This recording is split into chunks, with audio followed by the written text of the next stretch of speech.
People pay good money to see this movie. When they go out to a theater, they want cold sodas, hot popcorn, and no monsters in the projection booth. Everyone pretend podcasting isn't boring. Turn it off. Turn it off.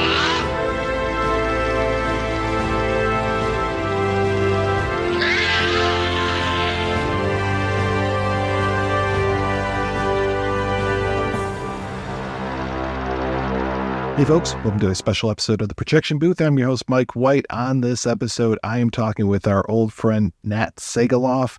He was on the show quite a few years ago when we were talking about Arthur Penn's Night Moves. He's back and he's talking about The Exorcist Legacy, 50 Years of Fear. It is his latest book, all about, you guessed it, The Exorcist and its legacy.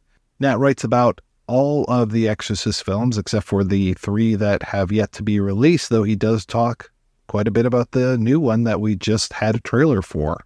Also talks about the original 3/4/5 film. Oh man, what a mess. And that's a great thing about this book is he really puts a lot of effort into talking about all the different versions of these films.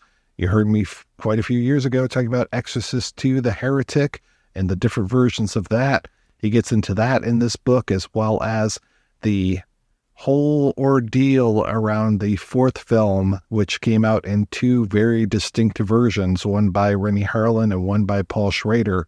You can't really get 2 more different directors there. All right, be sure to pick up The Exorcist Legacy, 50 Years of Fear. It is available where all finer books are sold. Thank you so much for listening, and I hope you enjoy the interview.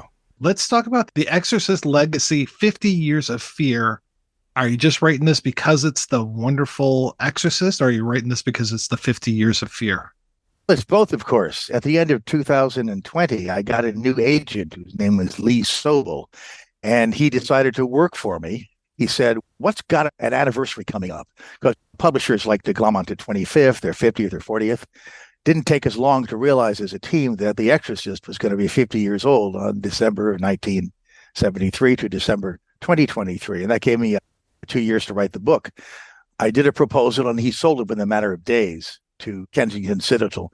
They understood what was going on. And so then I started to write the thing. But since I'd already written the biography of William Friedkin back in 1990, Hurricane Billy, I had, how can I put this diplomatically? I had all the stories from when the film was just a hit, but before it became a classic. And so I had an awful lot to go on already. And so it was a simple matter just to add all of the other exercise to the first one and then wait for the other ones to come out. We didn't know there were going to be 3 new ones when we started writing the book, but those came about. And I must say that David Gordon Green, who's doing Exorcist Believer, was so gracious in giving me an interview before he'd even finished the movie. Yeah, that was pretty remarkable. He and Ellen Burstyn both talked with you, I believe. Ellen Burstyn is simply my goddess. I love her. I think she's the finest American actress we have today of her generation. And she was spiritual and sharp and bright and compassionate and a really nice lady. I thought I knew about The Exorcist, and I definitely thought I knew about Exorcist 2, but I did not know nearly the amount that you put into your work. And especially, I didn't know that much about Legion, Exorcist 3, Dominion, Exorcist the Beginning, the Exorcist TV show. I had forgotten that there even was an Exorcist TV show. So you were taking me all down these avenues I had no idea about. The one thing I left out because I wasn't aware of it when I started doing the book was there have been not only a stage production of The Exorcist, but there's supposed to be a musical stage production of The Exorcist. I cannot imagine, but I decided not to go there because I stick to film, because if I started doing that, I'd have to start doing all the derivative films and all the ripoffs and all the parodies, and I just didn't have enough pages for that. Yeah, you don't want to watch Repossessed. It's not good. I have.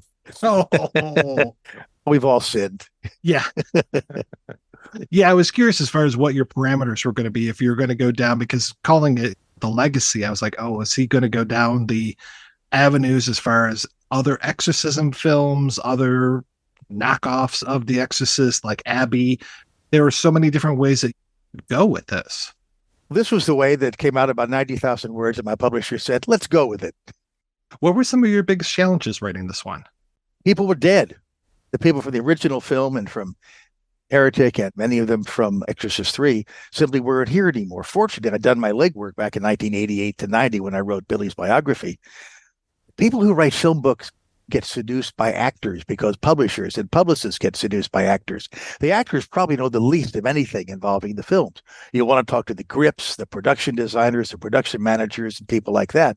And many of them are gone. I was lucky that Terry Donnelly, who was the production manager and the first assistant director, the original Exorcist, was an old friend of mine from years ago. So we connected again.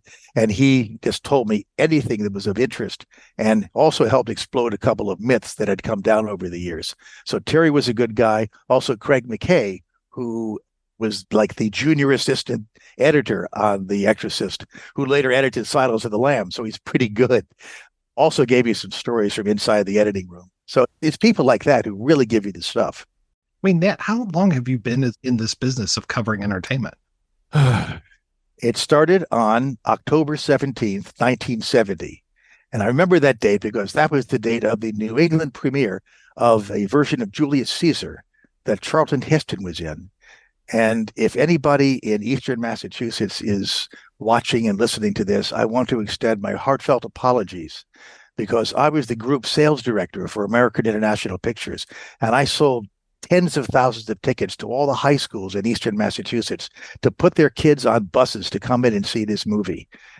As I said, I'm sorry, but I was the guy who got that job, and that's when I got to meet Charlton Heston for the first time. Wow. I didn't realize you had worked for AIP. Oh, I loved it. It was so much fun. They were absolutely nuts. And that's the best way to enter the film business. As Harvey Appel, who was a branch manager of AIP in Boston, said, if we had a hit, we wouldn't know what to do with it. But we did have hits. And Harvey was just a wonderful man. All the people there were. It was as screwy as you can imagine. I didn't realize how long you'd been working in the business. And I posted that thing a few months ago when I was doing research on Popeye. And there's one of your articles in there. I was like, wow, there was in the Robert Altman archives. I'm an old whore. I did publicity for 5 years, and that put me in touch with a lot of people. And then when I crossed the Rubicon and became a critic, a lot of the people I had done publicity for thought I was still a publicist, so they trusted me. But I was a reporter, and I quoted them with a certain discretion. And it just got me in there because they knew I was someone they could trust. And so when I started covering the industry as an industry for the Boston Herald, I had all these contacts because I'd worked with them for 5 years. And so it made things pretty accurate and pretty hairy sometimes. You talked about the challenges of writing this Exorcist book with all of the people that have passed on, but it feels like you talked to a lot of people. I talked to a lot then, many now, and also some people had given their articles and had been quoted. There's a lot of stuff out there if you know where to look for it. I also, of course, through the graces of the Motion Picture Academy, had complete access to the private collection of William Friedkin. So I was able to see a lot of the notes, behind the scenes things, talks about lawsuits, special everything. And I knew what to look for because, I'd known him. I was a publicist on The Exorcist on the local level. So I started right from the beginning. When did you first meet William Peter Blatty? Was that at the same time? I wish it had been. No, he had released his film version of The Ninth Configuration, and they sent him on press tour. So I, as a Boston film critic and entertainment reporter, had the privilege of interviewing Bill Blatty in Boston when The Ninth Configuration was released. We had a wonderful exchange. He was such a giving man. And then we stayed in touch. And then when I wrote the biography of Billy, I went down to his place in Greenwich, Connecticut, where he was living at the time. Bill Blatty moved around a lot, but I spent time with him there, and we had a wonderful afternoon. And we kept in touch over the years. And he gave me so much information that couldn't even use it all in the book. Some of it was off the record. And since his passing in 2017, I'm now able to put it on the record. It isn't scandalous. It's just stuff like inside workings of the studios. And as he wrote, when I sent him the transcript, he said, please take this off the record, Nat. I have enough problems. The problems are over now. And I'm fortunately very lucky to be friends with his oldest son, Mike Blatty.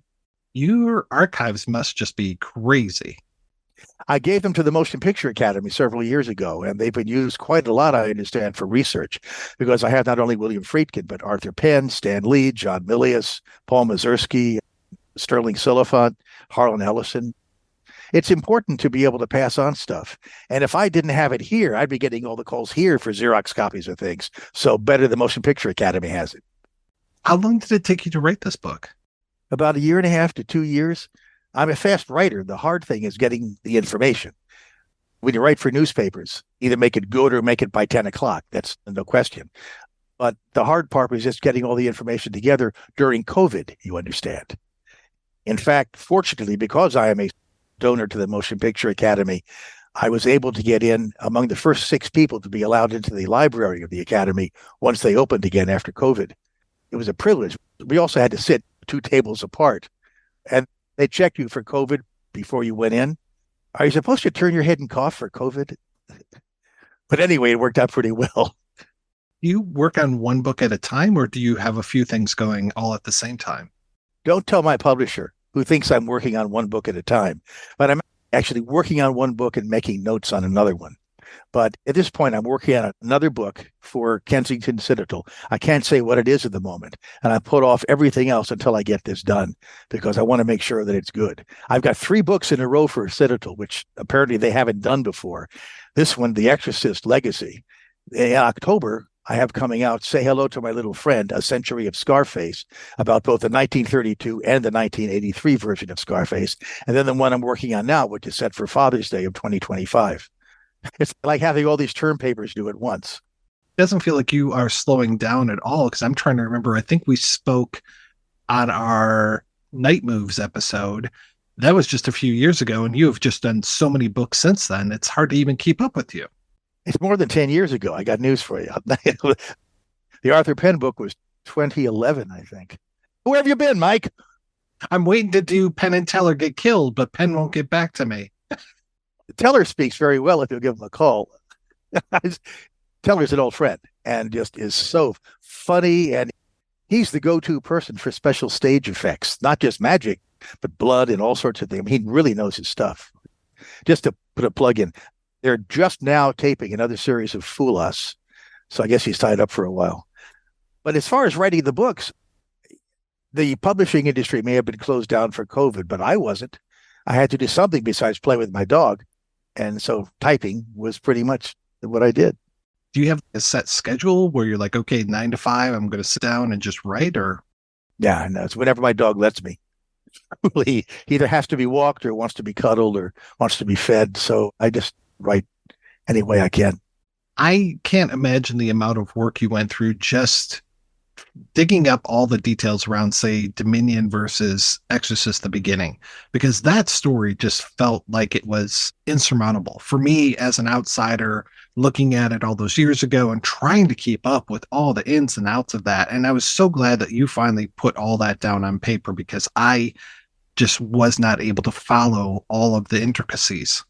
It was a sad situation for everybody because Morgan Creek Productions, who had bought the rights to The Exorcist from Bill Blatty, when they went and made Exorcist 3, decided to do prequels. And they hired William Wisher, who is a wonderful writer. He also wrote Terminator 2, so, he's pretty good.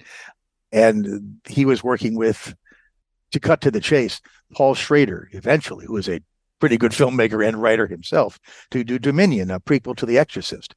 When Paul finished his cut, the people at Morgan Creek didn't like it. So they essentially told him to go away, and they reshot 90% of the film with Rennie Harlan, who is an action filmmaker. And so where Dominion was a very pensive prequel, just as the beginning was much more of an action film with the same director of photography, Vittorio Storaro, but very different ways of handling the visual storytelling. So I like to refer to it that Paul Schrader made a film and Rennie Harlan made a movie. But piecing these things together and knowing what people could talk about and what they couldn't talk about was like somebody gives you a jigsaw puzzle and then throws everything up in the air in the living room and says, okay, go find everything and put it together. It's all there, but it only fits together one way that makes sense.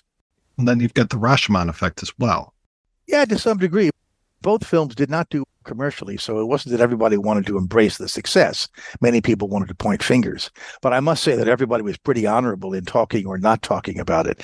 It's a shame, but the real hero, in a sense, I think, is Morgan Creek Productions, who, even though they didn't like the film that they themselves had greenlighted, they spent the money to redo it and try to get it right, which they had also done with Exorcist 3. So they've been pouring the money into this franchise to make it work. And I got to hand it to them for guts. Oh, yeah. Yeah, I never thought we would see Legion. I never thought we would see that director's version, or however you want to call Blatty's non-theatrical release. This is so tough just talking about this because it's not 4 movies and a TV show. It's 8 movies, 9 movies, Yeah. just all these different versions. It's crazy. It is. And anybody who's encountering us talking about it now, head's probably spinning like Reagan, because there's so many different versions of everything, and they're all out there on disc, but keeping them straight is a bit of a challenge. And that's one thing I appreciate too, is that all of these are available for us rather than hiding one from the public and saying, oh, no, that doesn't even exist, or don't even think about that anymore. That's very important. In fact, all 3 or 4 versions of The Exorcist are out there too. You know, the original one, the version you never saw, the director's cut. I don't know, the bar mitzvah version for all I know. But yeah. It feels like we're very much on the same page about the spider walk scene, because I remember that was such a big deal when the version you never saw came out. And I was like, this just doesn't work. Why are you doing this? That's something that Bill Blatty and Billy Friedkin talked about in one of the special features, and also for The Fear of God, which was Mark Kermode's and Nick Friedkin Jones's documentary for the BBC. And that is that right after Burke Dennings is killed and the assistant director tells Chris McNeil that he's dead, and she is very sad, then all of a sudden Reagan comes walking down the stairs. Now, Blatty thinks that he didn't give enough of space in there between the 2 climaxes, but I think he's wrong. I think there's 2 things about it. Even if the spider walk had worked optically and technically, and that is, if you're Chris McNeil and you see your daughter coming down the stairs like that with the tongue flicking out, you don't go to another psychiatrist. It's what happens 2 scenes later. You go right to an exorcist. And so the piece simply didn't fit at all in the film. By the same token, you have a certain buildup in the story. First, you have Father Marin in Iraq, and then you have these scratchings of rats and the candle flaring up and stuff. You had to balance that, because as much as you want a careful buildup for the purpose of character, both Blatty and Friedkin knew that 5 minutes after the film opened, everybody knew the girl's possessed, which is why they cut out the first doctor scene, get right to the story, cut right to the chase. And apparently it worked, because it's been that way for 50 years. Towards the end of the book, you really get into the philosophy and the idea of faith and looking at the problem of evil, the question of evil. Are you a very spiritual person? Not a bit. I gave up religion for Lent. But I talked to 2 people who I believe are experts. One of them is a friend of mine who's a rabbi in Washington. His name is Stan Levin, and he's made a rabbinical study of the scripture, and he's even working on a new translation of the Torah, because there's been so many hands involved in the thing over the years that, you know, you really never really know who meant what or who's doing what. And although it's sacred text, the Jewish religion is wise enough to know that there's different interpretations.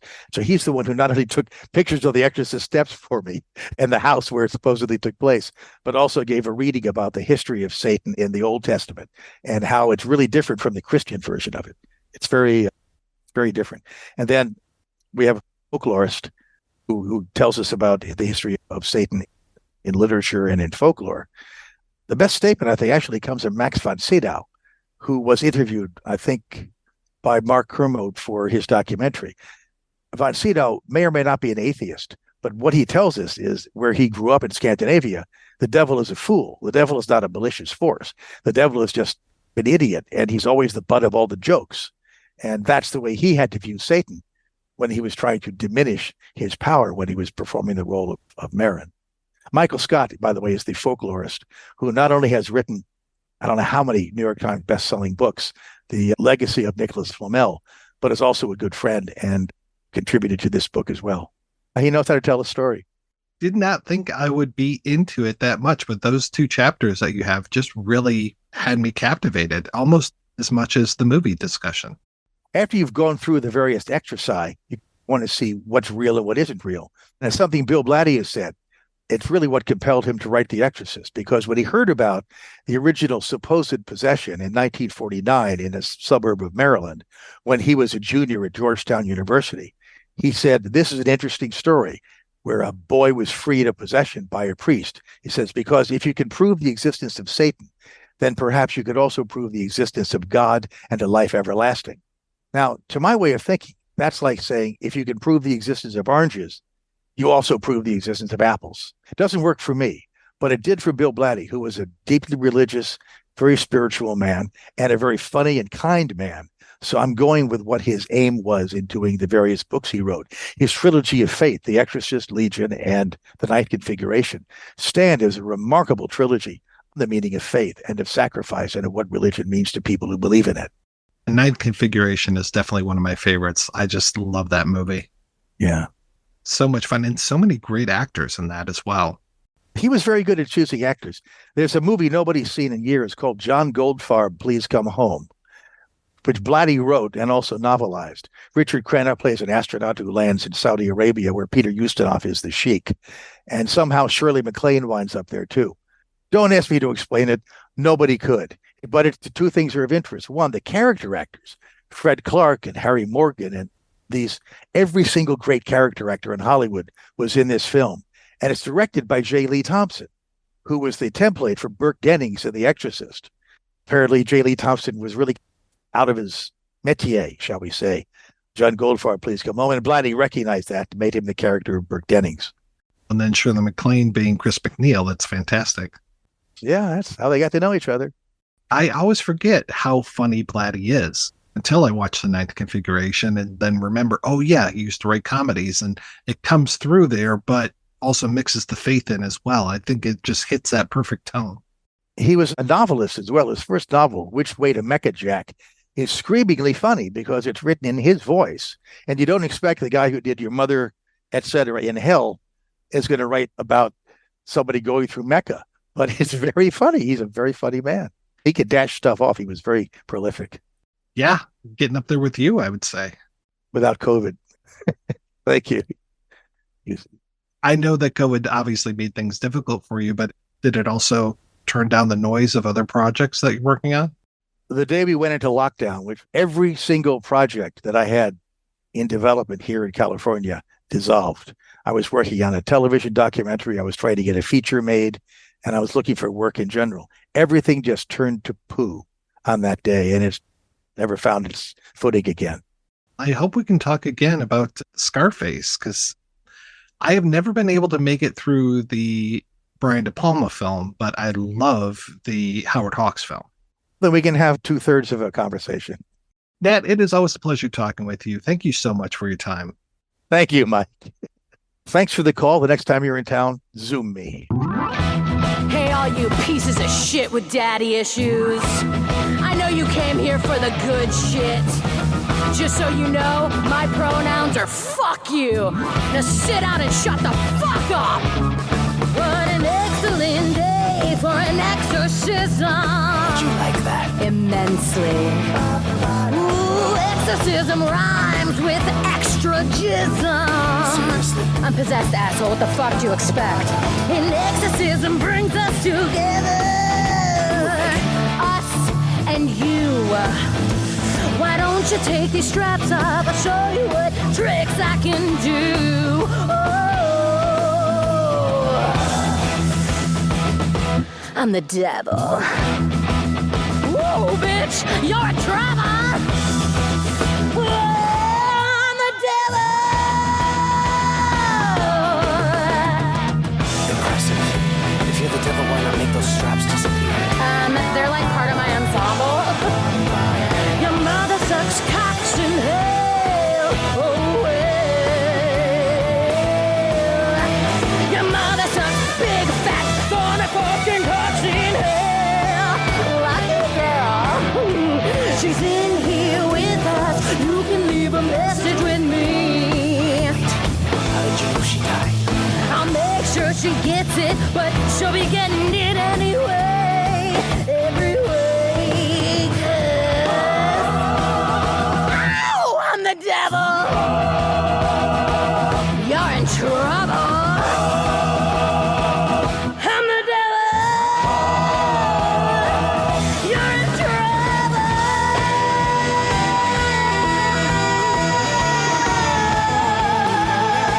Yeah.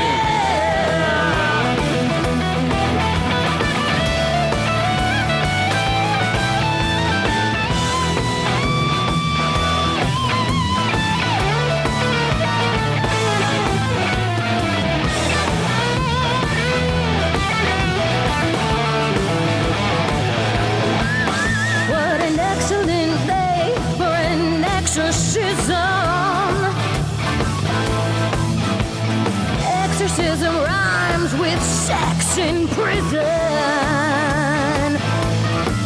The dark side of my moon's been alive like a prison. The refrain's propane, but it grooves with the rhythm. Here's a demon station. Your mom sucks cocks in hell. I said your mom sucks cocks in hell. Your mom sucks cocks in hell. Your mom sucks cocks in hell. We know